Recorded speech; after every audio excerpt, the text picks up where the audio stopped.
Sí, en principi seria al voltant de la marxa ciclista el dia 21 de setembre, dins de la Setmana de Mobilitat.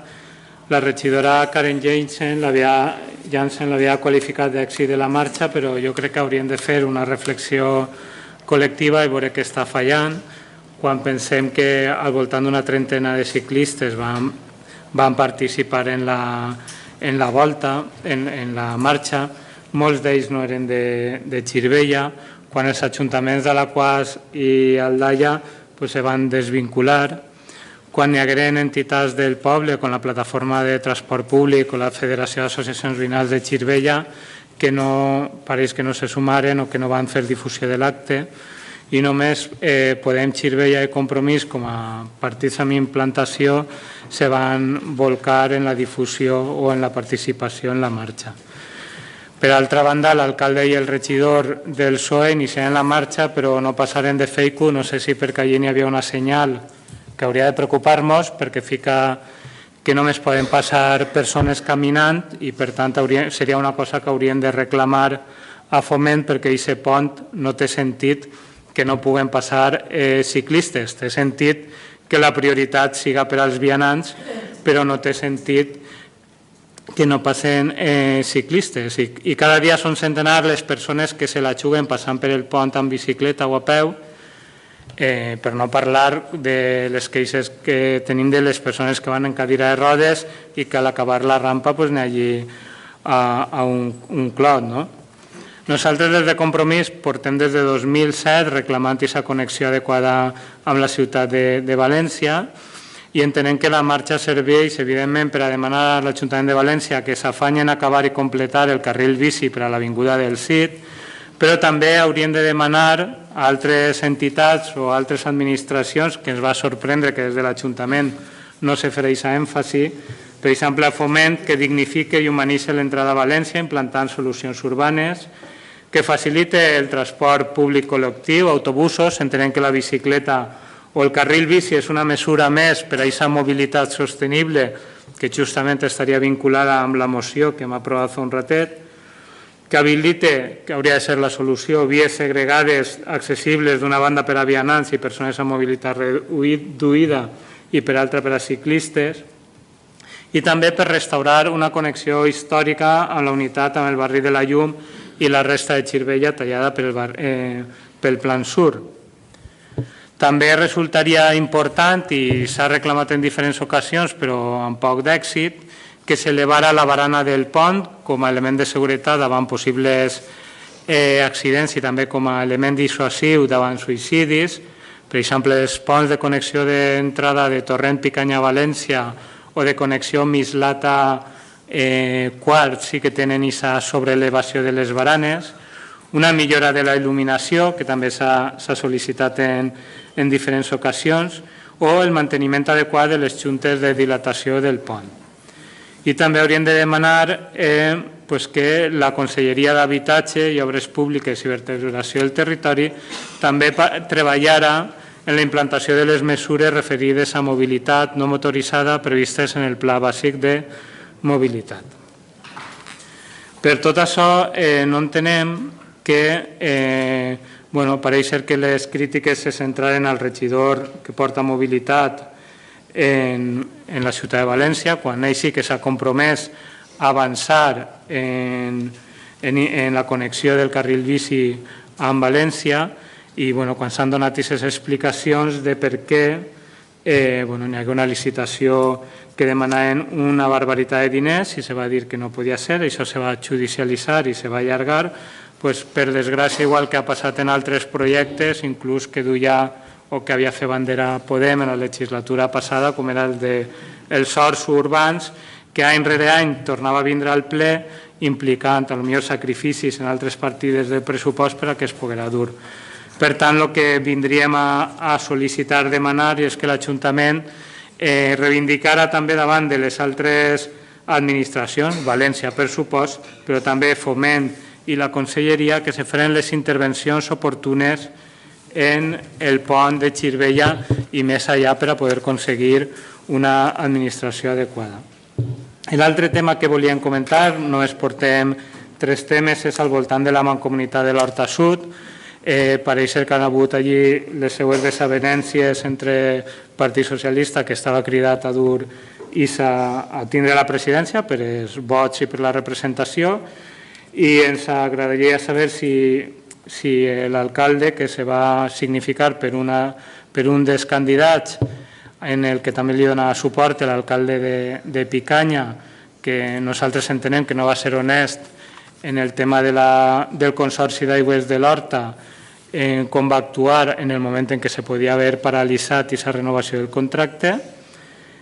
Volem saber si n'hi ha alguna diferència d'aquests projectes i quina postura és l'alcalde de Xirivella. Com fa un rato hem aprovat una moció sobre l'emergència energètica, entenem que el senyor Michel Montaner, que va portar des de la Mancomunitat el tema de mobilitat, ens agradaria saber també si tenia pensat alguna acció específica en aquest tema.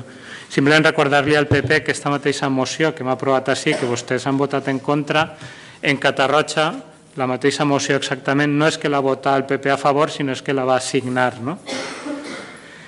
I després el punt tercer que volíem portar és sobre la implantació de la cita prèvia en l'oficina de l'atenció ciutadana.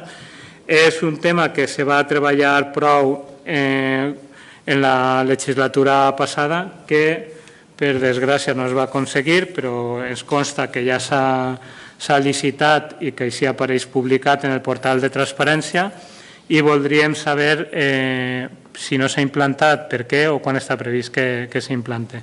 Moltes gràcies. I la meva companya també volia fer una pregunta. Buenas noches, compañeros de corporación. Sí, adelante, señora Botella. Adelante. Quería saber en qué punto está lo de la ordenanza de parques y jardines, si ya está aprobada, si ya está en vigor, porque no tengo esa información. Y si estuviera en vigor, ¿por qué se permiten hacer hogueras, por ejemplo, en la Plaza de San Juan, con el peligro de incendio de esos árboles? Y en otras partes, tanto como en el barrio de la Luz, la Mascleta, que me parece muy bien que se lance, pero en un sitio seguro para que no haya ningún incendio. Entonces me gustaría saber en qué punto estamos y si está aprobada, porque no se ha vigilado que eso no pase por el bien de todos. Muchas gracias.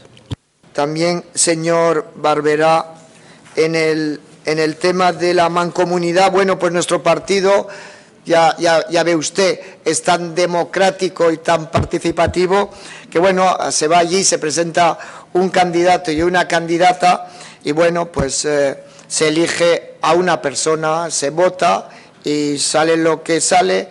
Luego veremos si es, si no es, si todo es correcto, etcétera. Bueno, al final, que sea uno u otro, son buenos gestores y no, la marcha de la mancomunidad va a seguir igual de bien. Creo que se ha hecho un buen trabajo durante los 4 años con el Carlos Fernández Bielsa, ha hecho un trabajo excelente, y al final que sea la alcaldesa de Benetúser o el alcalde de Aldaya o otra persona, son buenos gestores con experiencia y no va a pasar nada con la mancomunidad. Señor Barberà, sí, la cita prèvia se va implantar, estem en període de proves. De fet, crec que si no passa res anem a començar de vesprada i a partir d'ahir se posarà en marxa en matí, però no puc dir-li exactament què dia, perquè ha vingut Antonio este matí, però la veritat és que no he pogut atendre-lo i venia a dir-me quin dia és, però no ho sé, però vamos, que s'ho faré saber, i que sí, que va endavant el projecte. Hola, buenas noches. Con respecto a Puria, tu pregunta, con respecto a lo de la ordenanza, lo voy a consultar y te contestamos por escrito, ¿vale? Te digo cómo está, ¿vale? Me interesa saber por qué se hacen hogueras. Sí, Puri, señora Botella, que, a ver, Isabel te lo contestará mañana pasado, ¿vale? Sin ningún problema, ¿vale? Ahora, señora Karen Jansen, adelante. A ver, señor Barberà, ¿Cómo que habían 30 ciclistas si usted estaba con nosotros? Ha contado cuando pasamos por ahí, por la rotonda, eran bastantes más. Sabe también que la convocatoria no podía tener más personas porque Aldaya y Alacuás se desmarcaron por alerta de lluvia el viernes al mediodía, cuando después salió un día espléndido. Eso por una parte. Y por otra parte, yo estoy segura de que hubieran venido muchísimos más ciclistas si no hubiera coincidido con la paella, porque la gente ahí ya tomó una elección sobre dónde iban a ir, a la paella tranquilamente preparándose o a la bicicleta, y hemos demostrado entre todos que ambas cosas eran muy posibles. Eso por una parte. Luego, ¿por qué dije lo que dije contra el concejal del Ayuntamiento de Valencia? A ver, la avenida del Cid, ya en el 2016, iba a haber un proyecto para prolongarlo hasta Chirivella. Se hizo un trozo, eso está claro. Después se quedó parado. Pero lo que no es serio es que tengamos que enterarnos por la prensa de que lo va a continuar. ¿Por qué no nos cita a Chirivella, Alacuás y Aldaya? Porque no nos ha citado, aún estamos esperando a que nos llame. O sea que eso es una cosa. Por otra parte, lo de Fomento tiene toda la razón, porque el puente tiene que tener una solución. Yo estoy tomando medidas para contactar con Fomento para que las juntas de dilatación sean protegidas de alguna manera para las personas con silla de ruedas que puedan pasar sin quedarse enganchados. La barandilla he comprobado que en Cuarta efectivamente está más alta, y yo tengo que averiguar quién puso la señal de que las bicicletas no pueden cruzar, porque nosotros no hemos podido cruzar si no fuera porque nos iba un policía delante y un policía detrás, porque nosotros teníamos entendido que íbamos a ir por la calzada, que luego resultó que no. Creo que con eso queda contestado.